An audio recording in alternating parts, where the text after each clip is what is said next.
Before a live performance, how much practice time do you normally get with your band or what have you? Well, I would love to have like a week, in the studio, about 5 hours a day with the band. But unfortunately, that costs a lot of money, So what ends up happening, which is not really what I like, but what ends up happening is I end up finding 5 musicians or 4 musicians that we all have the same kind of schedule where we all can just rehearse on a certain day, and we usually go in for 5 hours one day. And I try to give them the music beforehand so they can know it when they come to rehearsal. Most times they don't. But it always works out. Who manages the distribution of that sheet music? Like, are you printing that out? Who do you have someone who does that? Well, you know what? It's so funny because nowadays, I've only printed out sheet music about a few handful of times, One of the times is when Idol Worship did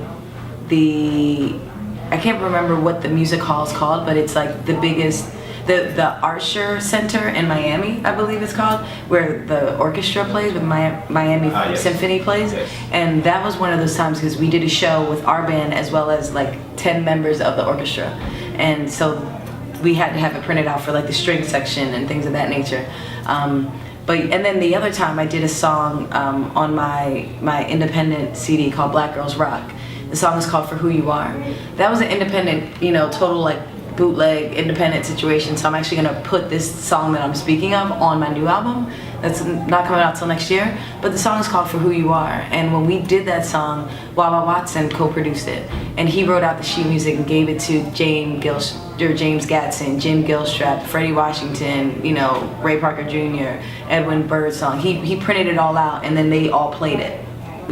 But it's only been a handful of times. Right now, it's like kids are young, they play by ear. You give them a CD, you tell them to learn it. They may chart it out themselves for their part, but it's not on me to hand them that,